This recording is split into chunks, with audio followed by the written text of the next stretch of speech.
Good morning, it's Thursday morning, and again we look to the book of wisdom, to the wisdom of Solomon to start our day.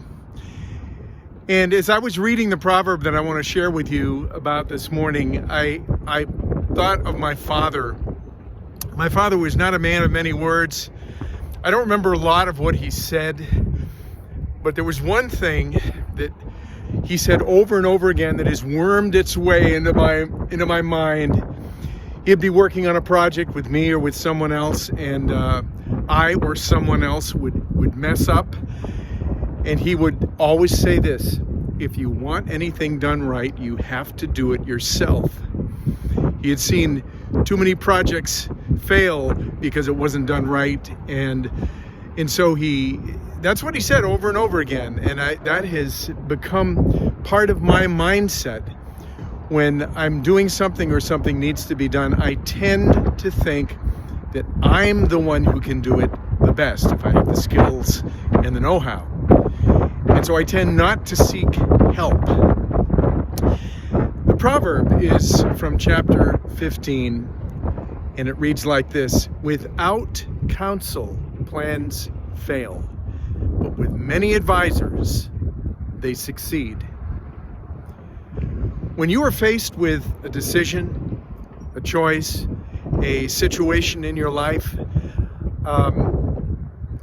maybe you're making plans, and when you only allow yourself to be the decision maker without seeking anyone's counsel, well, first of all, you should always seek out God's counsel. That's a given.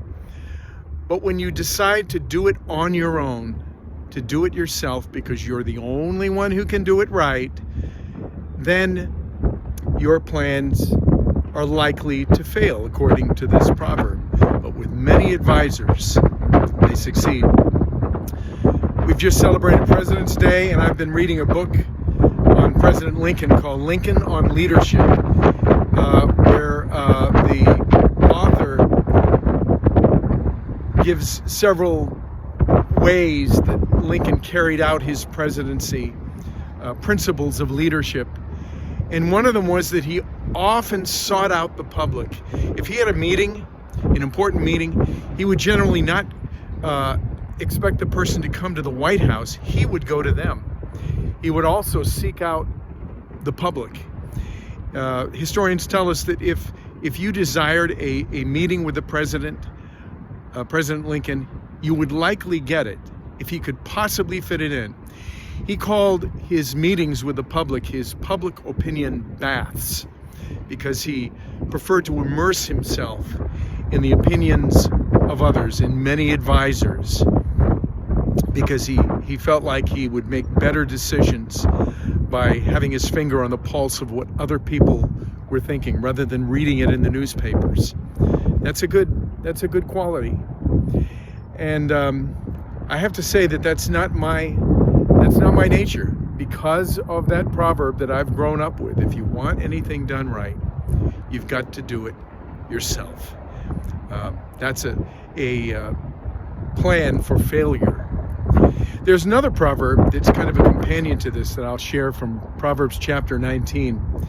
It says, many are the plans in a man's heart, but it is the will of the Lord that will stand. And so that's the confidence that we have. We should always seek the wisdom of God. But when we seek the wisdom of others, we take no risk at all, except to maybe make for a successful plan or a successful outcome.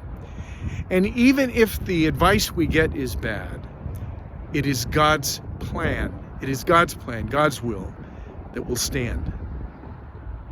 So I don't know what major decisions you have in front of you, or plans that you're making, situations in your life.